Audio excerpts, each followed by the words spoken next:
Hi, I'm prefacing some video footage on females because any kind of hint of criticism of females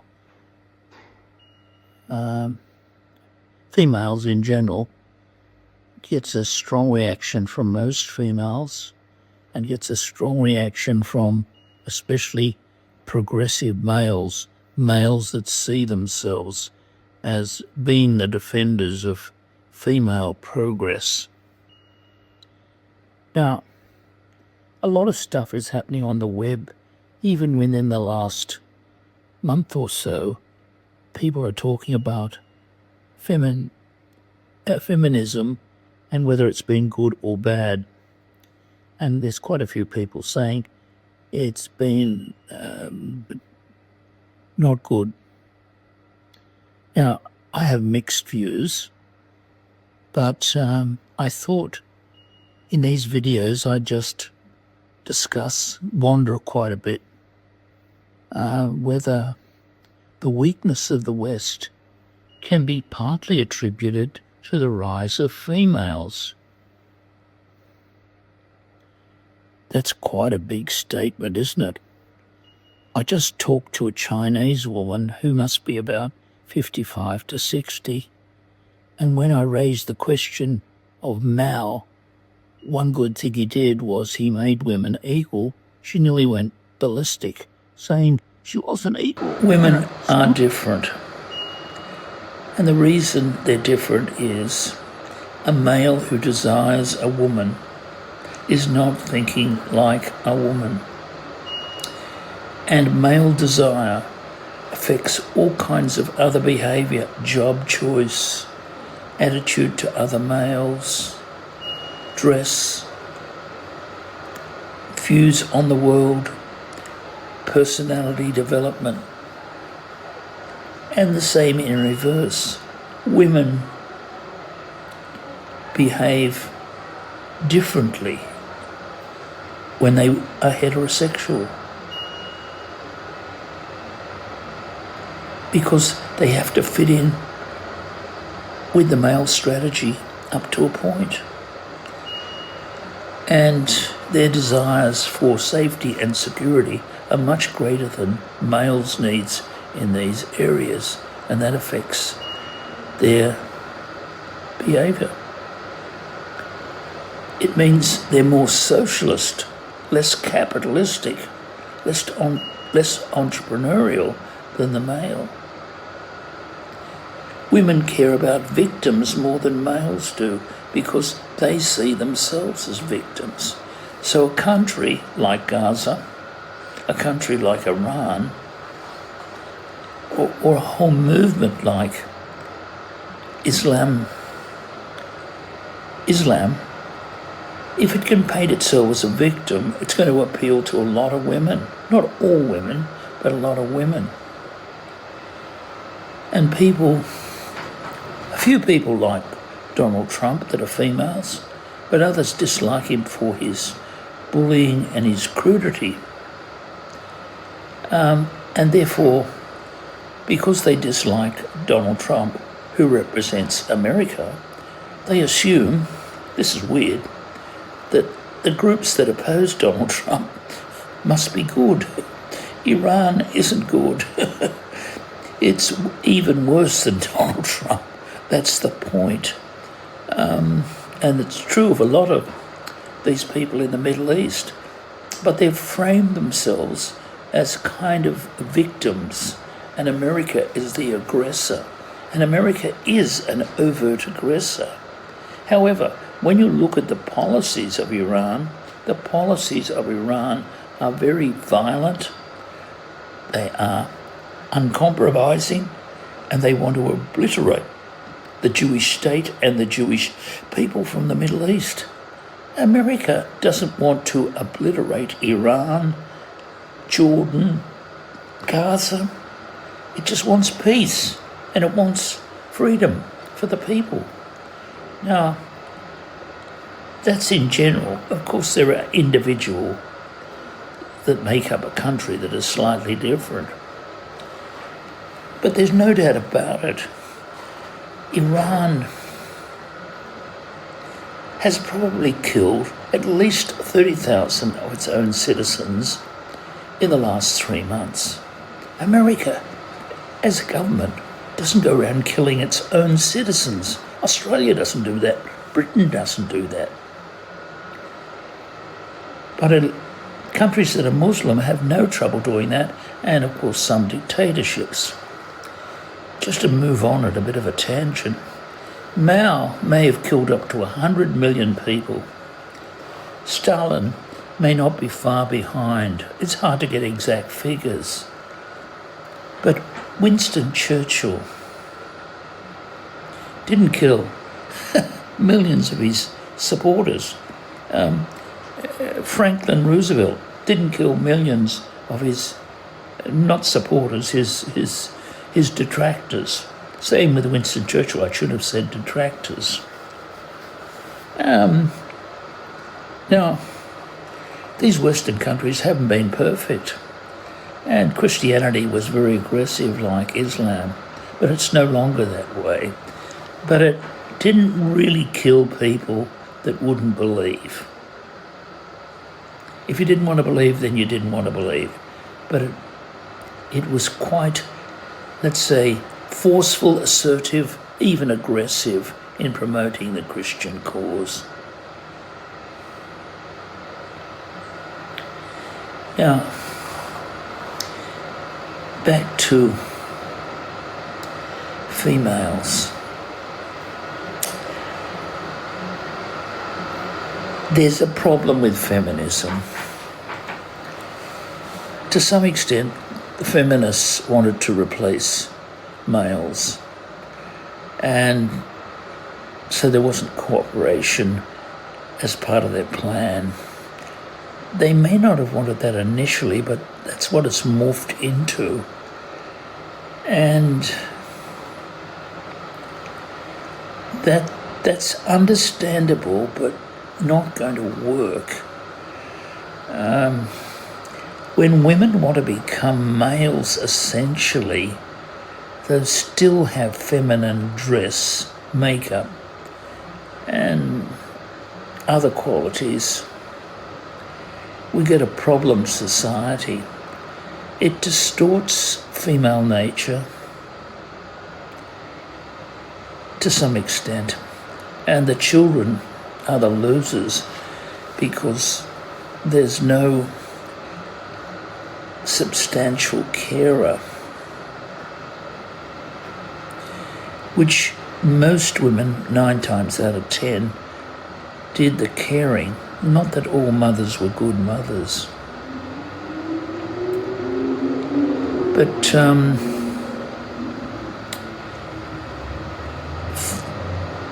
these are big claims by me. Feminism may be the reason for the breakdown in Western civilization. Canada, America, Sweden, England, they're all breaking down. And I don't think the immigration system would have been anything like it's been if there had been male leaders.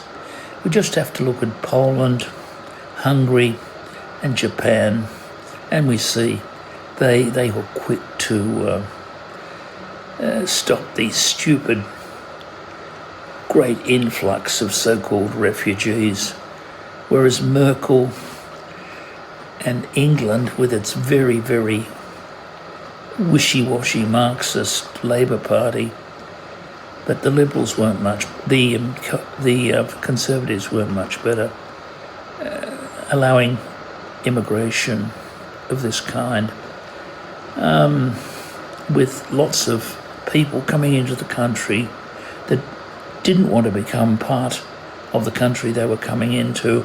In fact, they wanted to change it to the country from which they were leaving and for which they were dissatisfied. It's all a bit weird. And women facilitated this and have become actually the victims because they didn't look farther enough ahead. In England, there's been a lot of so-called assaults by Pakistani migrants in particular, on women. In Germany, when Merkel allowed a lot of Middle Eastern Islamists into Germany, there were a lot of assaults on women. In some ways, Islam allows assaults on people that are non-Islamic. This is part of the culture, but it's probably simplifying it a bit too much. It's a bit hard to believe that we allowed people to come in who weren't going to become citizens, or let's say weren't going to become part of the country and still wanted to remain really what they were in their country of origin.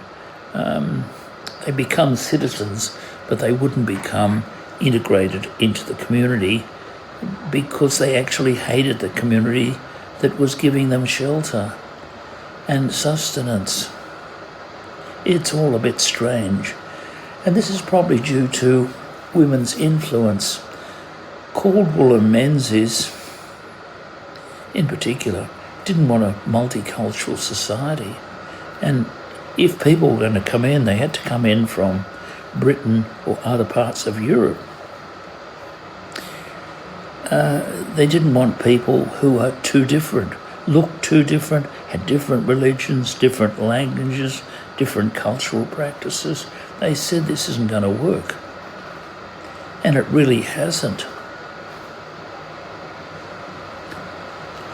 Australia's got no backbone at present, and the popularity of Pauline Hanson shows that eventually the people would revolt.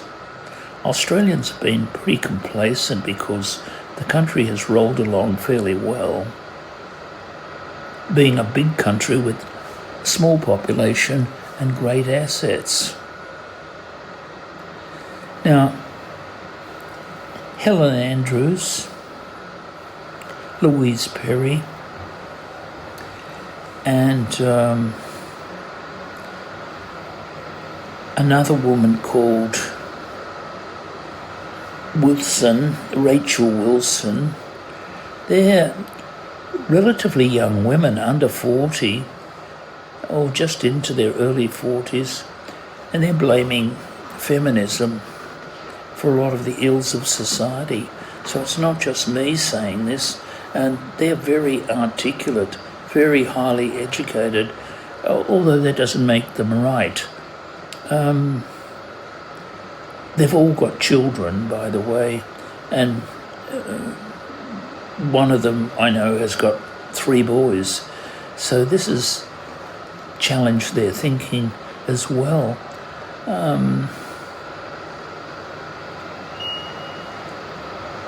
So the crisis of the West is partly because they've downgraded the skills, the values, the ethics of males.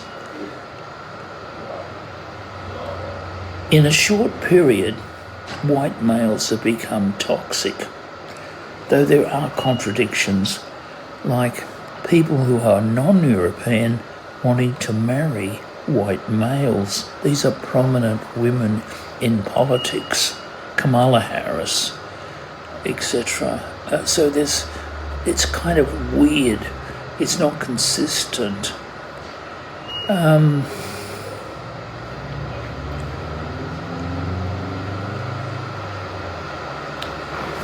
At the back of all this is the postmodernist idea of oppressed and oppressor, victim and predator.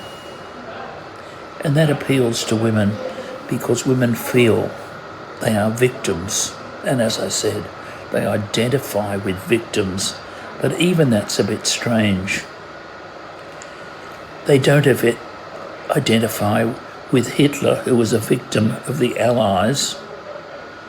They don't identify with Mussolini, who was also a victim. They don't identify with Pol Pot, who was eventually killed off and displaced.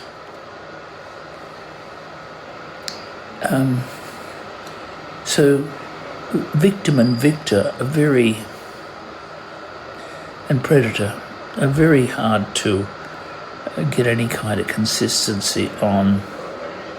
But if you can picture yourself or portray yourself as a victim, you'll get the sympathy of more than half the women.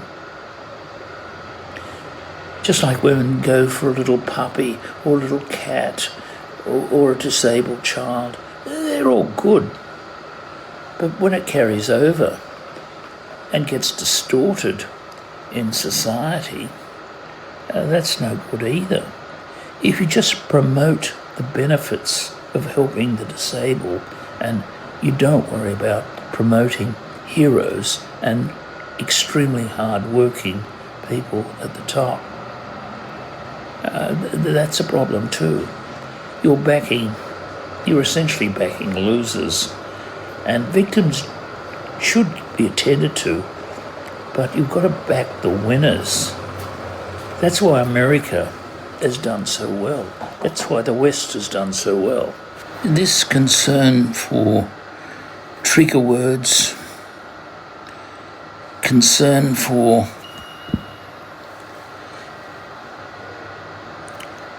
watching out for people in minorities, this has all come from virtually women's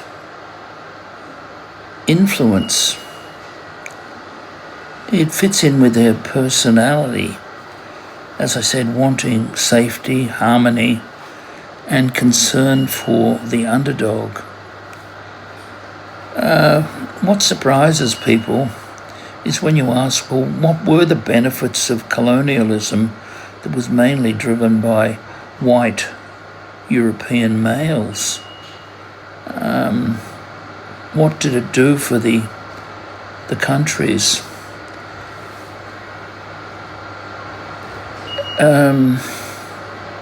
And there were positive aspects of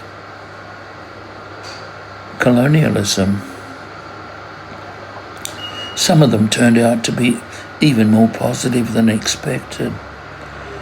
With India, the English language helped give India now and in the past access to the rest of the world in terms of information and trade. It gave India a law system. It gave India a management system. And here's where history is so important.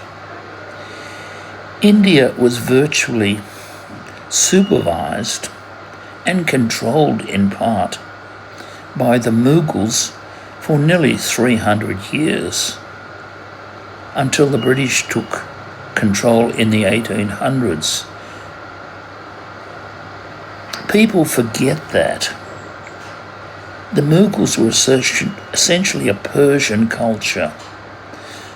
I suppose it's a bit like Australia is a derivative UK culture and America is mainly a UK culture, but not entirely. Anyhow, the Persian language and Persian government administration was used in India. And of course, one of the most beautiful buildings in the world is the Taj Mahal, and that's Persian architecture design. So people talk about the British exploiting India, but so did the Persians or the Mughals. But that's conveniently forgotten about because we don't criticize Islam these days in intellectual circles, especially female intellectual circles. We think it must be good. And that's the contradiction. Women are second-class citizens in most Islamic countries, and yet Western women favour these countries where their sisters are oppressed. I think this is the weirdness of the human mind. I think women actually like being oppressed in some ways. It's an ambivalent view. And some countries have this kind of clearly, and this is wandering off the point. I watched some programs on the Ukraine where women from the Ukraine that were running mating, well, let's say marriage services, where someone from America wanted to marry a Ukrainian woman or someone from the West, kept saying on these programs, you've got to understand that Ukrainian women are very strong, but they want the man to take the lead. But he's got to kind of work out what they want too. But they don't want to become bossy. They don't want to become the head person. They want the male to take the lead. And that still could be the case, even with modern women and especially women in the Middle East. It's a strange situation, the hijab, the burqa, etc.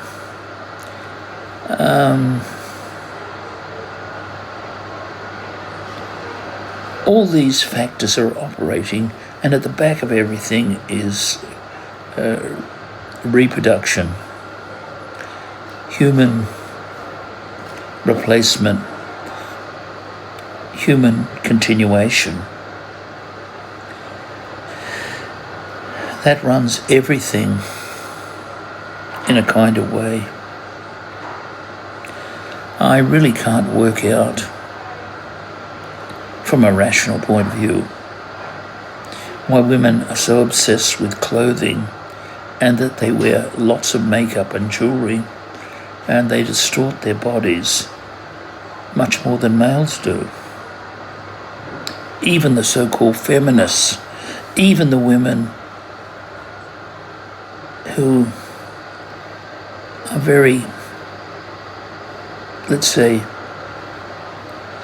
extremely pro-feminist and want equality, tend to distort their appearance, act in a fake way to attract a mate or to represent themselves in society.